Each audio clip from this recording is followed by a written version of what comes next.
2024 সালের জুলাই এবং আগস্ট মাসে সারা দেশে বৈষম্য বিরোধী ছাত্র আন্দোলনের যে আন্দোলন চলছিল, সে আন্দোলনে নির্বিচারে ছাত্র জনতার উপরে যে ধরনের গুলিবর্ষণ করা হয়েছিল এবং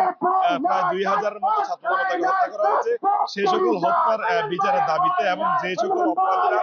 এখনো ধরাছোঁয়ার বাইরে রয়েছেন তাদেরকে বিচারের আওতায় আনার জন্য কিন্তু নোয়াখালীতে আজ বৈষম্য বিরোধী ছাত্র আন্দোলনের নোয়াখালী জেলা কমিটির উদ্যোগে এক মশাল মিছিল চলছে। মিছিলটি আজ সন্ধ্যার পরপরই নোয়াখালী জেলা শহরের প্রাণকেন্দ্র যেটি রয়েছে মাইজদি বড় মসজিদের সামনে থেকে শুরু হয়েছে এবং এটি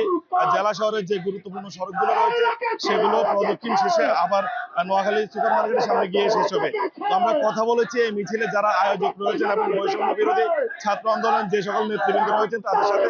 তারা জানিয়েছেন আসলে জুলাই গণ অভ্যুত্থানে সারা দেশে বিপুল পরিমাণ ছাত্র জনতার উপরে গুলি করে হত্যা করা হলো। এখনো কিন্তু বিচার যে গতিতে হওয়ার কথা ছিল সেই গতিতে সেটির বিচার হচ্ছে না এবং অনেক অপরাধী কিন্তু এখন পর্যন্ত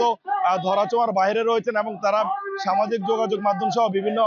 মাধ্যমে যেই বিপ্লবী ছাত্ররা রয়েছে তাদেরকে বিভিন্ন সময় বিভিন্ন হুমকি ধমকি দিয়ে আসছেন। তো এখানে এই মশাল মিছিল থেকে কিন্তু এই যারা আয়োজক রয়েছেন তারা বিভিন্ন ধরনের স্লোগান দিচ্ছেন। তারা বলছেন কর্তৃত্ববাদী যে পতিত সরকার ছিল, বিশেষ করে আওয়ামী লীগ সরকার, তাদেরকে আইনের আওতায় এনে তাদের বিচার করতে হবে এবং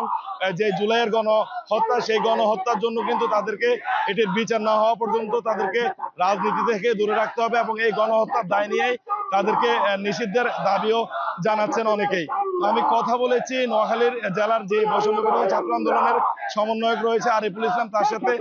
সে জানিয়েছিল আসলে আজকে আমাদেরকে যে তাদের এই ধরনের যে প্রতিবাদ সেটি অব্যাহত আছে এবং জুলাই গণহত্যার বিচার না হওয়া পর্যন্ত বৈষম্য বিরোধী ছাত্র আন্দোলনে তাদের এই প্রতিবাদ কিন্তু অব্যাহত থাকবে। তারা বলেছে প্রশাসনের কাছে জোর দাবি তারা জানাচ্ছে চলমান সারা দেশব্যাপী যে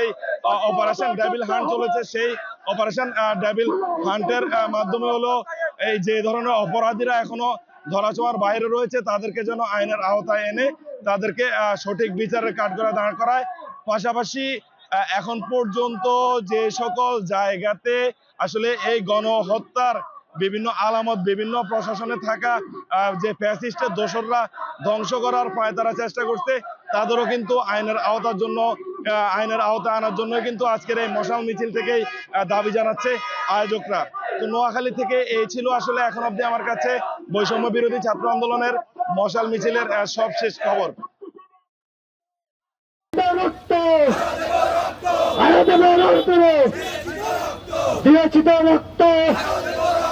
রক্তের বন্যা রক্তের বন্যা আমি নিষিদ্ধ আমি নিষিদ্ধ জুলাই হত্যার বিচার করো জুলাই হত্যার বিচার করো।